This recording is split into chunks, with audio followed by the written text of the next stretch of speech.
So, prior knowledge question number 1. Hi, people.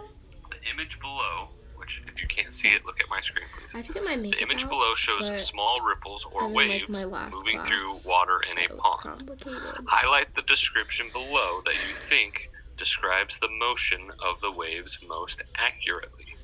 I'm gonna get my makeup, so you see so you this guys can come with image me. on the right here. Looks like somebody dropped a rock in a pond or something, right? I have a small eyeshadow palette that I use, and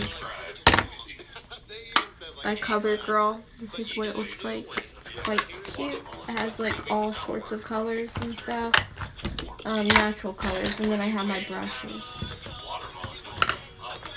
and chapstick.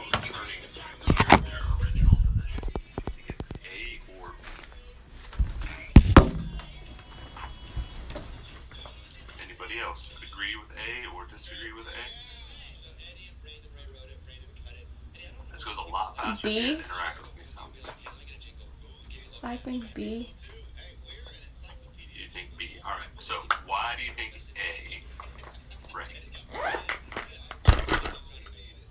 Because, like, they're moving outwards away from, like, the middle of, like, the circle, like it says on A. Okay, so you're saying that the water starts in the center, but it moves outward.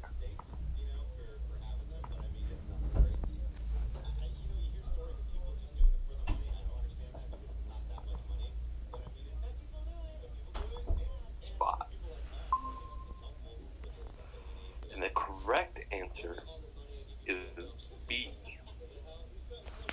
The water does not actually move. Oh my, I thought that I was Hyperman. The wave moves through the water.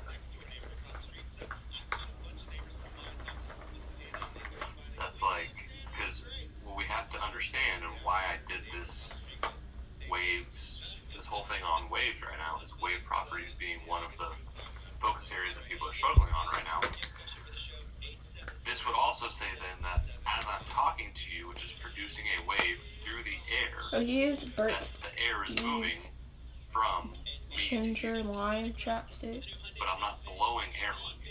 If I blew air on you, then yes, that air would be moving because I'm forcing the air out. But when I just produce the wave, which is sound, there doesn't have to be any air in there, right? Because you can hum things and other things like that where you're not actually producing or pushing air out of your mouth. Does that make sense?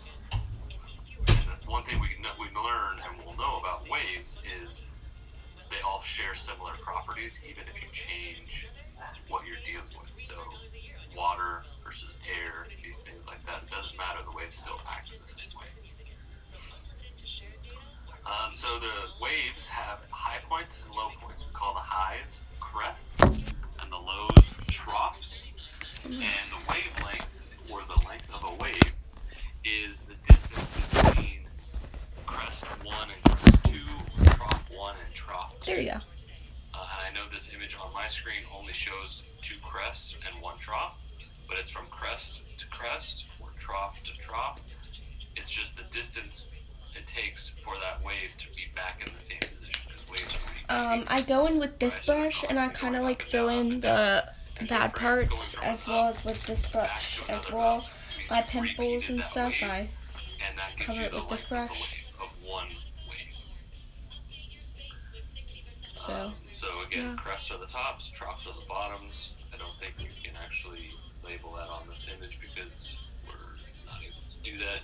But yeah, it's hard to do it in my phone because, like, I normally don't do it near my phone. But I'm using my eyeshadow palette thing, and I'm getting my pimples away. We're going to do warm-ups. We're going to learn how it works. We have to do an open tank. And I have these 3 brushes. This one's for my eyebrows, and these 2 are for actually, like, my eyes. And then I do have mascara right here.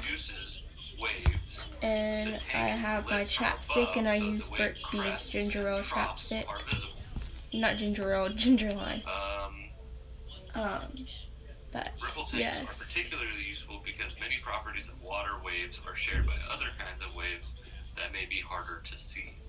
So we're going to do an open tank with a 4 centimeter wavelength. Let's see if it looks good. We're going to press play, and we're going to pause it when it gets to the edge of the tank.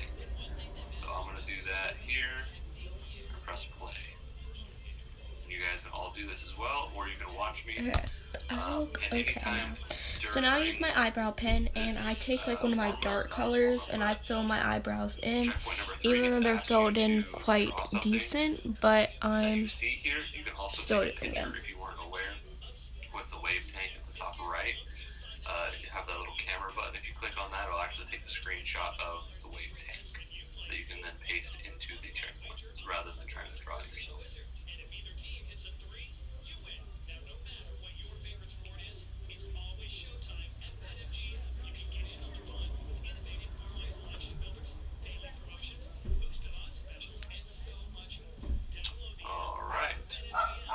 So that's what we get there. So now that we've done that, the light regions are troughs and the darks are crests. So how much time does it take for this to cross? It takes about 2 seconds. I already answered that one last week, but in case you didn't watch it. By letting it play and then pausing it, it takes about 2 seconds for it to reach the other end. So yeah, I'm doing my eyebrows right now. This one looks way better than this one right now. We're going to change the wavelength to 16 centimeters. We can also take a picture of this. Copy and paste that here.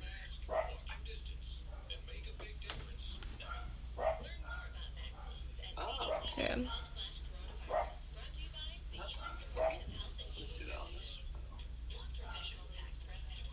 This is literally what I do in the morning in like third block class, because there's nothing else to do. This class is so easy. Okay, so I did that. Now I take this brush is to blend your eyeshadow like colors together, and then this color is this brush is to just like pack it in and stuff.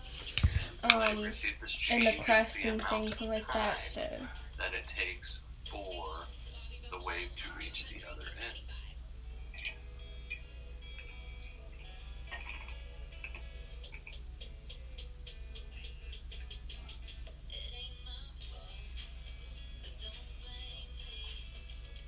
Oops, sorry, I wasn't paying attention.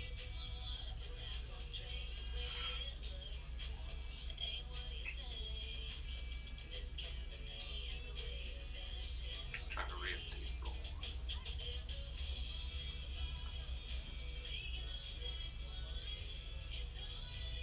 yeah, I forgot this is my blending brush. I keep forgetting that I have this brush. Alright, so that one takes about 1 second versus the 2 seconds of the last one.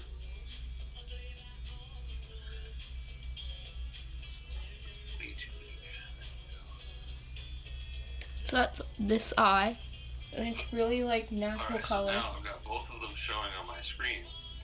The first picture here on the right had 4 centimeter wavelength. The second one had 16 centimeter wavelength. What's the difference in these two? Then I have face masks that I just did because my face was kind of breaking out, so I did a face mask.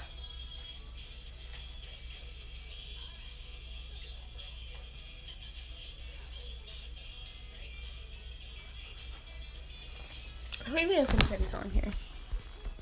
The wave was moving faster. Had less speed. Right, so you can see, remember the peaks are my dark and the troughs are